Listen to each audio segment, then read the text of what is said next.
Bismillahirrahmanirrahim. Assalamualaikum warahmatullahi wabarakatuh.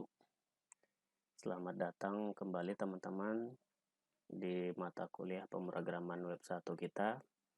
Hari ini merupakan pertemuan kedua. Pembahasan yang akan kita diskusikan yaitu tentang pengenalan dasar dari bahasa pemrograman PHP. Nah, jadi di semester 1 teman-teman sudah belajar tentang internet HTML, di mana proses membangun websitenya itu menggunakan bahasa pemrograman HTML. Nah, di MK ini merupakan lanjutan dari MK yang ada di semester 1. Kali ini kita akan menggunakan bahasa pemrograman PHP sebagai bahasa pemrograman untuk membangun website kita. Tuh. Sebelum kita ke materi inti, saya akan coba mau mereview kembali ingatan teman-teman. Mudah-mudahan masih pada ingat, ya, ataupun kalau yang sudah lupa, sekedar mengingatkan kembali. Ya, jadi website.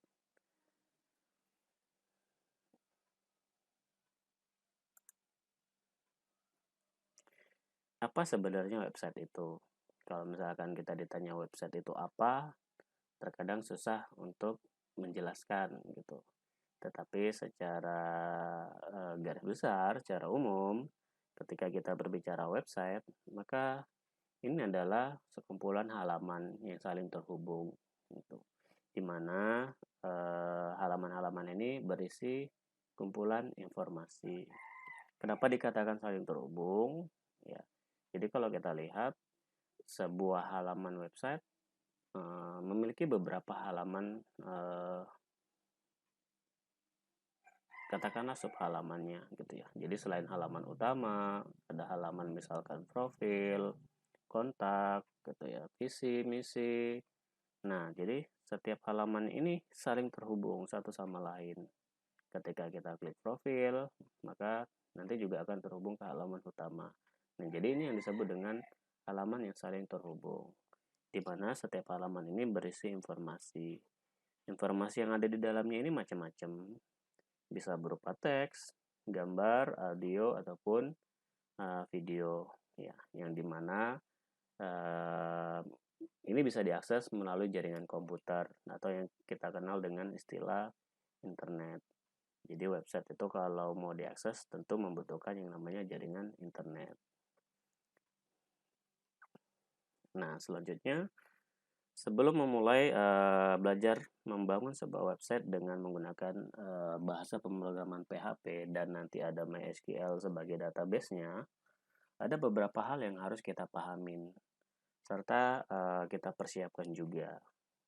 Jadi beberapa istilah ini yang nanti harus kita pahami serta kita siapkan ketika mau mulai membangun website. Di semester 1 saya yakin ini juga sudah dibahas. Jadi sekali lagi saya mau mereview dan mengulas kembali ingatan teman-teman. Nah, yang pertama ada yang namanya web hosting. Kalau dari definisi, web hosting merupakan layanan yang menyediakan tempat untuk menjalankan aplikasi atau menyimpan data website kita. Jadi bahasanya adalah web hosting ini merupakan rumah untuk kita menyimpan halaman web kita. Jadi semua halaman web kita nanti harus kita simpan di dalam hosting ini. Nah, hosting sendiri ada yang gratisan ataupun ada yang berbayar. Tentu dengan kelebihan dan kekurangannya masing-masing. Kalau kita berbicara gratisan, biasanya bandwidth yang disediakan untuk kapasitas penyimpanannya itu sedikit. Sehingga kalau emang isi konten kita ini notabene besar, kita harus pakai yang berbayar. Nah, banyak juga hosting berbayar yang bisa dikatakan harganya di bawah 200.000. Jadi nanti silakan teman-teman kalau emang websitenya mau di-online kan, kita bisa cari hosting-hosting yang berbayar gitu ya. Nah, yang kedua adalah web server.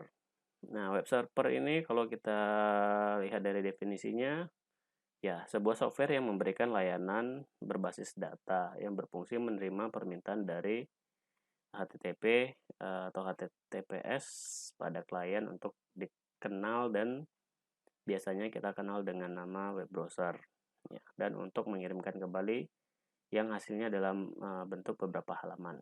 Nah, jadi web server ini merupakan perantara antara kita sebagai klien dengan hosting. Gitu. Jadi ketika kita membuka halaman web dengan menggunakan web browser tentunya, maka si web server inilah nanti yang akan mencari data-data yang ada di hosting tersebut. Misalkan kita meminta membuka halaman kontak, maka nanti server yang mencari halaman kontak yang tersimpan di dalam hosting. Kemudian nanti si server ini juga yang akan menampilkan halaman kontaknya melalui web browser. Jadi web server ini selalu menyatu dengan web hosting. Jadi ketika kita membeli hosting atau mencari hosting, apakah itu yang gratisan atau berbayar, pasti di dalamnya sudah include web server. Selanjutnya yang harus kita pahamin serta kita sediakan atau kita persiapkan adalah web domain. Nah, ini juga penting. Jadi, istilah web domain ini mengarah ke nama sebuah halaman web. Ya. Jadi, domain sendiri terdiri dari beberapa macam ekstensi. Di sini dicontohkan ada ekstensinya misalkan .com, .id, .co.id, dan masih banyak lainnya. Jadi setiap web pasti punya nama domain yang selalu diakhiri dengan bentuk ekstensi. Ya, bentuk ekstensinya nanti biasanya mengarahkan ke suatu negara, ya, misalkan .co.id, nah itu berarti mengarah ke Indonesia, atau mengarah ke suatu organisasi, misalkan .ac.id, nah itu berarti organisasi akademik yang ada di Indonesia, atau yang globalnya adalah .com. Nah, jadi silakan nanti teman-teman sesuaikan nama domainnya atau nama webnya dengan isi konten yang kita punya. Upayakan nama domainnya ini harus unik gitu, agar nanti orang gampang ingatnya. Nah, selanjutnya adalah web browser. Nah, ini sudah pasti ada di laptopnya masing-masing. Ya, fungsinya jelas untuk membuka halaman website. Selanjutnya yang harus dipersiapkan adalah text editor. Nah, text editor adalah perangkat lunak yang pada dasarnya digunakan untuk menuliskan perintah-perintah atau coding program. Jadi, semua perintah atau coding program PHP kita nanti kita ketikkan melalui text editor. Ada macam-macam text editor yang bisa kita gunakan. Misalkan nanti ada Notepad++, nah ya, kemudian ada Sublime, ada VS Code. Silakan nanti mau pakai yang mana saja, saya bebaskan. Tidak harus misalkan mengikuti saya menggunakan Notepad++. Nah, selanjutnya istilah lain yang harus kita pahamin serta kita persiapkan tentunya nanti adalah URL. Jadi dari definisi URL adalah rangkaian karakter dengan format standar tertentu yang digunakan sebagai penunjuk alamat dari sebuah website. Nah, jadi URL ini adalah mengarah ke sebuah penunjuk alamat. Itu, misalkan kita punya website dengan nama facebook.com kemudian /kontak gitu .php. Nah, jadi penulisannya itu, pengetikannya itu yang disebut dengan URL. Jadi kontak ini ada di dalam facebook.com seperti itu. Nah, jadi berdasarkan pengertian-pengertian yang di atas, ya, ada beberapa software pendukung yang harus kita sediakan terlebih dahulu sebelum nanti membangun sebuah website. Yang pertama tentu tadi ada yang namanya web hosting dan web server. Biasanya ini satu paket. Nah, karena kita belum online, kita masih pakai yang offline, kita bisa pakai SMPP. Jadi mungkin di semester 1 sudah dijelaskan ya, dan sudah diinstal juga di laptop masing-masing. Tapi jika yang belum, silakan nanti di-download dan di-install SMPP-nya. Nah, ini fungsinya untuk web server dan web hosting. Kemudian selanjutnya adalah Chrome ataupun Mozilla, ataupun ada Internet Explorer gitu ya. Jadi silakan teman-teman juga sediakan. Ya saya yakin ini juga sudah ada, apakah itu Chrome ataupun Mozilla ataupun Internet Explorer. Nah ini fungsinya untuk web browser. Dan yang ketiga perangkat lunak yang harus kita siapkan ya, yaitu text editor. Nah tadi dijelaskan text editor untuk mengetik coding programnya. Nah ada berbagai macam text editor yang bisa kita pakai. Ya Notepad++, Sublime atau VS Code. Silakan mau pilih yang mana saja, saya bebaskan. Kalau saya gunakannya yang Notepad++. Jadi ketiga software ini harus ada di laptop kita. Jika belum ada silakan di-download dan diinstal terlebih dahulu. Nah, kemudian jika sudah selesai menginstalnya, kebutuhan selanjutnya adalah nama domain. Jadi sebelum kita benar-benar mengetik coding program, kita harus persiapkan nama domain. Nah, tadi nama domain itu mengarah ke nama halaman website kita. Gitu ya. Contohnya di sini misalkan webku.com. Nah, kalau nanti teman-teman silakan mau pakai nama domainnya apa saja, yang gampang mengingatnya saja, gitu ya. Dan nanti disesuaikan dengan isi kontennya. Nah, ini contoh beberapa instalasi software pendukung. Ya, ada SMPP. Ya, jadi nanti yang belum ada silakan di-download di webnya ya, apachefriends.org. Silakan nanti di-download SMPP-nya, kemudian di-install. Secara konsep install itu hanya tinggal next saja gitu ya. Kemudian nanti jika diminta untuk direktori penginstalannya di mana, ya default-nya adalah C. Jadi default instalan SMPP itu default C. Kalau kita mau ganti bisa gitu. Tapi kalau emang tidak mau ganti, biarkan saja di drive C. Ya, jadi nanti setelah dipilih drive C-nya, tekan next lagi. Ini di next-kan aja, pokoknya next saja sampai dengan nanti proses instalasinya selesai. Kemudian nanti di finish gitu. Nah, jadi nanti sama untuk yang Notepad++ juga seperti itu. Kalaupun nanti misalkan belum ada Mozilla atau Google Chrome-nya, silakan lakukan hal yang sama. Nah, jika software pendukung kita sudah selesai diinstal, ya selanjutnya adalah tadi kebutuhannya yaitu nama domain. Nah, jadi sebelum benar-benar mengetik coding program, kita harus tentukan terlebih dahulu nama domain kita. Jadi persiapkan nama domain. Di contoh ini nama domainnya tadi adalah webku.com gitu ya. Maaf ya, bukan diki.com tapi webku.com. Nanti silakan teman-teman ganti atau buat nama domainnya sesuai keinginan. Nah, untuk membuat nama domain di server SMPP itu bisa digunakan dengan membuat folder baru. Nah, jadi nanti silakan dibaca aja ininya. Kemudian di sini ada prosesnya gitu ya. Nah, kita langsung aja coba praktekkan gitu ya.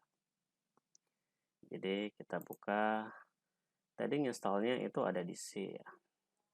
Jadi kita buka C, kemudian cari SMPP, ya. Perhatikan direktorinya ya, C, XMPP, kemudian pilih htdocs.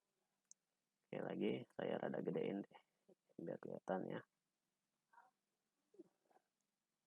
Nah, jadi C, XMPP, kemudian kita cari htdocs ini, folder htdocs, di double klik untuk membukanya. Nah, di sini kita buat folder baru dengan nama domain kita. Jadi klik kanan, new folder. Nah, jadi nama domainnya tadi webku.com. Ya, selesai. Jadi nanti pada saat pemanggilan di browsernya, ya nama web kita adalah webku.com. Tuh, jadi sekali lagi ya, langkah-langkahnya adalah kita cari instalasi SMPP kita, defaultnya adalah C. Ya. C, kemudian ini dia SMPP-nya. Double klik, kemudian cari htdocs ya. Nanti banyak foldernya, nanti silakan cari htdocs. Double klik untuk ngebukanya. Kemudian klik kanan, new folder gitu ya, new folder. Kemudian nanti ganti namanya dengan nama domain kita. Contohnya tadi adalah webku.com.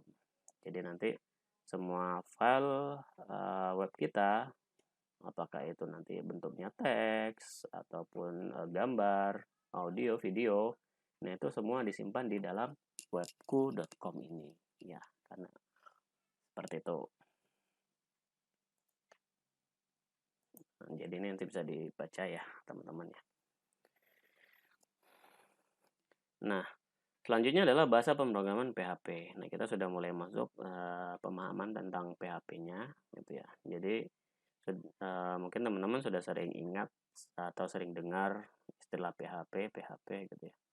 Jadi PHP berasal dari kata Hypertext Preprocessor, ya, yaitu bahasa pemrograman universal yang digunakan untuk pembuatan ataupun pengembangan situs web. Nah, jadi selain HTML, PHP ini juga digunakan untuk membangun sebuah halaman website. Jadi PHP merupakan bahasa pemrograman yang paling banyak digunakan, gitu. Karena sifatnya yang open source ya, gratisan tanpa harus berbayar lisensinya, dan nanti juga digunakan bersamaan dengan HTML. Jadi secara konsep pembuatan coding PHP ini nanti disisipkan di baris coding HTML juga. Makanya tadi disampaikan di awal teman-teman sudah belajar internet HTML. Nah, ini merupakan lanjutannya gitu. Jadi coding PHP kita nanti ada di dalam coding HTML-nya juga. Nah, saat ini PHP banyak digunakan untuk membuat situs web yang dinamis. PHP merupakan bahasa pemrograman berbasis server. Ini berarti setiap kode program PHP harus diletakkan di server. Nah, tadi kita sudah punya servernya ya, yaitu yang SMPP yang versi lokal ya, atau versi offline. PHP pertama kali dibuat oleh Rasmus Lerdorf pada tahun 95. Dan pada saat itu nama PHP adalah FI atau Form Interpreted, yang digunakan untuk mengolah data form dari web. Nah, jadi awal mulanya PHP itu hanya digunakan untuk pengolahan data form. Tapi seiring berkembangannya, ya PHP ini sudah digunakan untuk pengolahan data transaksi apapun gitu ya. Jadi ada form, ada tabel, ada database. Jadi itu proses pengembangannya. Tapi awal mulanya emang digunakan hanya untuk pengolahan data form.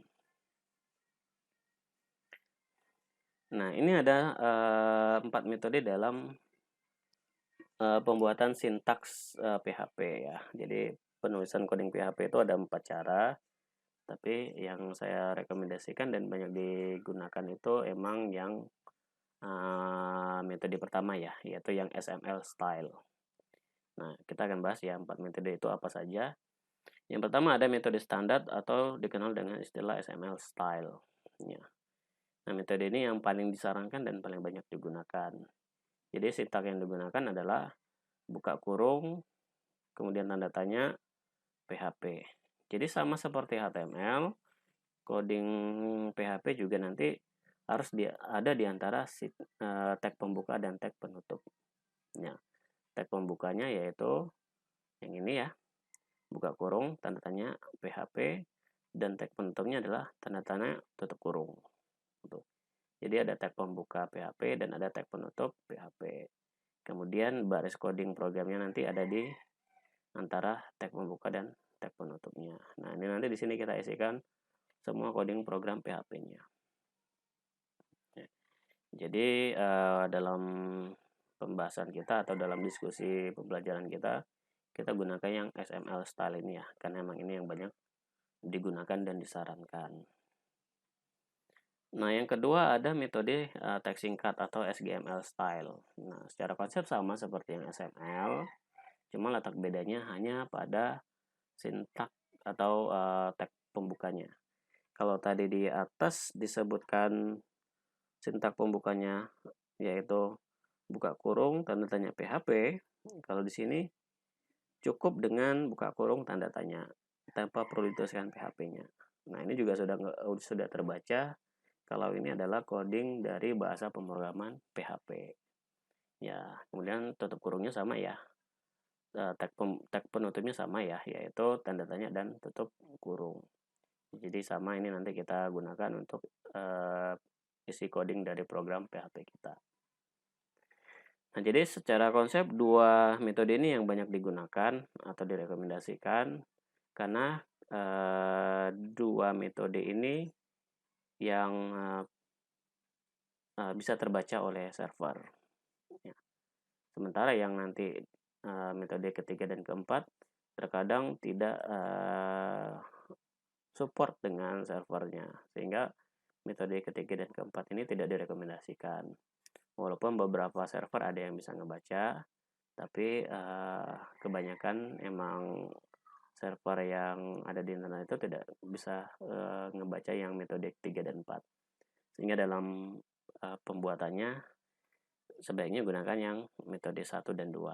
Cuma kita seragamkan, kita gunakan yang metode standar ya, atau XML style. Jadi nanti perlu diingat codingnya adalah ini. Buka kurung, tanda tanya, PHP, dan nanti ditutup dengan tanda tanya, tutup kurung. Seperti itu. Ya, ini yang ketiga, yaitu dengan ASP style ya, metode ASP style. Nah, ini buatan oleh Microsoft ya. Jadi bahasa pemrograman web yang dirilis oleh Microsoft sebagai saingan dari bahasa PHP. Jadi kalau misalkan teman-teman menemukan coding yang seperti ini di dalam web, ya sebenarnya itu juga merupakan kode pemrograman buatan dari Microsoft. Nah, makanya tadi saya sampaikan metode 3 dan 4 ini terkadang tidak support dengan server yang ada. Sehingga yang 3 dan 4 tidak direkomendasikan. Nah, itu yang ketiga dan ini yang keempat. Yaitu metode script ya, atau script style. Nah, ini juga sama atau mirip seperti JavaScript atau CSS ya. Jadi untuk sintak yang digunakannya yaitu dibuka dengan script language sama dengan PHP dan ditutup dengan /script. Ya. Jadi tetap ada tag pembuka dan tag penutup seperti halnya dengan bahasa pemrograman HTML. Ada tag pembuka dan ada tag penutup. Nah, jadi ini 4 metode dalam penginputan kode PHP. Kita seragamkan, kita pakai yang metode standar ya. Seperti itu. Nah, selanjutnya adalah proses penyimpanan dokumen PHP. Jadi sebelum kita benar-benar nanti memulai coding pada materi ini, kita masih bahas yang dasar-dasar terlebih dahulu ya. Jadi setelah tadi disiapkan servernya, disiapkan hostingnya, disiapkan nama domainnya, disiapkan text editornya. Nah, kemudian tentu nanti kita harus pahamin proses penyimpanannya. Nah, pada dasarnya proses penyimpanan dokumen PHP dilakukan sama seperti menyimpan dokumen-dokumen lain yang ada di dalam komputer. Gitu ya. Kita tinggal pilih file save atau misalkan kita nanti tekan Ctrl S ya sama aja gitu ya. Hanya saja perbedaannya yaitu letak driver atau drive folder penyimpanannya. Ya. Semua dokumen PHP disimpan di dalam folder server SMPP kita. Jadi kita sudah punya SMPP sebagai hosting dan server, maka nanti kita simpan di sini semua dokumennya ya. Nah, ini ada beberapa cara ya.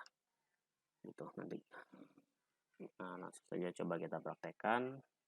Nah, saya sudah menyiapkan Notepad++ ya sebagai text editor saya. Nah, jadi ini adalah sintaks HTML. Saya yakin teman-teman sudah paham dan ingat ya. Walaupun belum ingat ya nanti silakan dibuka-buka lagi di internet HTML-nya ya. Nah, langsung saja kita masukkan coding PHP-nya. Nah, jadi coding PHP-nya itu ada di sini. Jadi kita pakai yang XML style ya. Buka kurung, kemudian tanda tanya PHP. Kemudian tanda tanya tutup kurung. Nah, seperti ini. Nah, jadi ada tag pembuka dan ada tag penutup. Nah, beberapa text editor itu ada yang otomatis langsung terketik tutup kurungnya ya. Tag penutupnya bukan tutup kurung ya, maaf. Jadi ada beberapa yang otomatis tag penutupnya langsung dibuat gitu. Nah, itu biasanya pengaturan. Nah, jadi di sini saya tidak atur otomatis agar benar-benar kita pahamin bahwa setelah ada tag pembuka harus ada tag penutup begitu. Jadi ini yang metode XML style-nya tadi ya. Kemudian misalkan di sini saya tambahkan echo, kemudian hello world gitu. Nah, ini untuk menampilkan di layar ya tulisan ini. Kemudian titik koma. Nah, kemudian di sini ada echo, misalkan bear ya. Nah, ini fungsi bear di HTML untuk enter gitu atau baris baru. Nah, kemudian echo misalkan di sini ini adalah halaman web pertamaku. Ya. Nah, ini adalah halaman web PHP pertamaku. Nah, misalkan seperti itu. Nah, kemudian nanti banyak lagi ya coding-coding programnya yang nanti kita akan pelajarin. Nah, ini contoh simpelnya aja dulu untuk belajar bagaimana proses penyimpanannya. Nah, jadi setelah selesai, nah ini kita simpan ya, bisa Ctrl S atau file save ya. Jadi Ctrl S atau file save. Nah, kita simpan di servernya gitu. Tadi server kita ada di SMPP ya. Jadi cari di mana SMPP-nya. Ya, defaultnya adalah di C. Ya, kemudian simpan di domain atau folder baru yang sudah kita buat tadi. Ya, tadi kita buat webku.com ya. Jadi kita cari SMPP, kemudian htdoc. Nah, ini ya webku.com. Nah, jadi kita simpan di sini. Ini diulang ya. Jadi kita cari di mana proses atau di mana letak drive penyimpanannya, yaitu ada di C ya. Kemudian SMPP, double klik ya. Kemudian kita cari htdoc, kemudian tadi kita sudah bikin nama domainnya yaitu webku.com ya. Kita double klik, kemudian tinggal kita simpan di sini. Nah, jadi semua file-file web kita nanti disimpan di sini ya, di dalam webku.com ini. Nah, apakah itu tadi gambar, audio, ataupun video ya. Kemudian cari ekstensinya PHP ya, karena kita pakai bahasa pemrogramannya PHP. Jadi di sini PHP Hypertext Processor ya. Kemudian nama filenya ya silakan bebas apa saja. Kalau misalkan halaman utama kita namain dengan index. Nah, jadi index ini pasti mengarah ke halaman utama. Ya, apakah itu indeks HTML atau misalkan indeks PHP. Nah, ini berarti mengarah ke halaman utama sebuah website. Nah, seperti itu. Nah, kita simpan. Nah, jadi sudah jadi ya. Nanti kita akan buka itu. Jadi ini prosesnya ya. Jadi proses penyimpanannya. Nah, ini sama seperti yang tadi ya. Nanti bisa dibaca sendiri.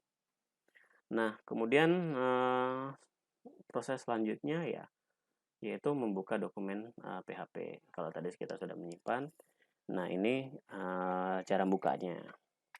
Nah, biasakan membuka dokumen HTML, dokumen web itu menggunakan web browser. Ya. Jadi jangan langsung di double klik filenya. Nah, itu salah ya. Jadi kebanyakan beberapa teman-teman waktu saya ngajar dulu itu cara bukanya langsung di double klik. Nah, itu salah. Nah, jadi yang benar adalah kita harus buka di web browser dengan cara meminta bantuan layanan server gitu ya. Tadi kita punya server lokal dan hosting lokal yaitu SMPP begitu ya. Nah, jadi untuk membuka dan menjalankan halaman website dilakukan dengan perantara layanan web server. Tuh. Pada software SMPP sudah tersedia server, ya sudah ada servernya. Jadi SMPP ini hosting yang menyediakan server juga, ya local host ya, yang menyediakan server. Nah, tetapi ini harus kita jalankan terlebih dahulu servernya. Nah, jadi kalau misalkan yang online kan tidak manual lagi menjalankannya ya, karena dia sudah otomatis gitu. Kalau yang online, karena ini versinya offline, ya kita harus jalankan. Jadi jalankannya bagaimana? Yaitu menggunakan SMPP Control Panel. Nah, ini nanti tinggal dibaca ya cara-caranya. Nah, jadi kita langsung coba praktekkan. Nah, jadi sebelum nanti dibuka di browser, kita harus jalankan SMPP Control Panel. Nah, ini ada ya SMPP Control Panel. Nah, Apache ini adalah servernya. Kita jalankan ya. Tadinya start. Nah, MySQL ini kalau nanti misalkan kita mau bermain di dalam database. Nah, jalankan saja juga. Jadi cukup yang 2 saja ya. Sementara yang 3 ini nanti fungsinya tersendiri. Silakan nanti teman-teman cari referensi saja ya fungsi apa. Yang jelas cukup 2 ini saja yang dijalankan, yaitu Apache dan MySQL. Nah, pastikan statusnya running ya. Nah, ini terlihat ya statusnya running. Nah, jadi bisa dilihat kalau sudah running itu bacanya stop. Kalau tadi kan start ya awalnya. Nah, setelah ini dijalankan, servernya dijalankan, baru nanti kita buka di browsernya. Nah, misalkan kita buka di Google Chrome. Jadi, buka Google Chrome-nya. Nah, kalau kita sudah online kan bisa langsung panggil ya, webku. Tadi kan nama webnya itu ya, webku.com. Tuh. No internet. Kenapa? Karena kan kita belum di online kan ya, sehingga kita harus panggil hosting lokalnya. Nah, jadi caranya kalau sudah online ini langsung akan muncul halamannya. Tapi karena kita belum online, kita masih pakai yang offline. Artinya kita menggunakan hosting lokal atau hosting offline. Ya, jadi dipanggil dulu localhost ya, kemudian /webku.com. Nah, seperti itu. Nah, jadi ini ya tampilannya. Jadi kan ini tadi ya hello world, ini adalah halaman web PHP pertamaku. Nah, jadi seperti ini proses pemanggilannya. Jadi jangan langsung di double click di filenya ya, karena itu salah. Yang benar adalah kita panggil servernya terlebih dahulu atau kita jalankan servernya terlebih dahulu ya di SMPP Control Panel. Kemudian kita panggil hosting lokalnya karena kita ini pakainya yang offline. Kalau misalkan sudah online, cukup langsung ketik webku.com. Tapi karena ini masih offline, ya kita harus ketikkan localhost /webku.com. Nah, jadi nanti seterusnya seperti itu. Semua halaman-halaman yang nanti kita buat, proses pemanggilannya seperti itu. Nah, seperti itu ya. Ini cara-caranya. Nah, jadi ini materi kita hari ini tentang dasar dari bahasa pemrograman PHP. Gitu. Nah, untuk selanjutnya nanti kita akan bahas tentang aturan dalam penulisan coding PHP. Nah, jadi materi hari ini saya cukupkan. Untuk diskusinya kita lanjut di WA Group ya, ataupun di Spada. Terima kasih, sampai ketemu di materi berikutnya. Saya tutup. Assalamualaikum warahmatullahi wabarakatuh.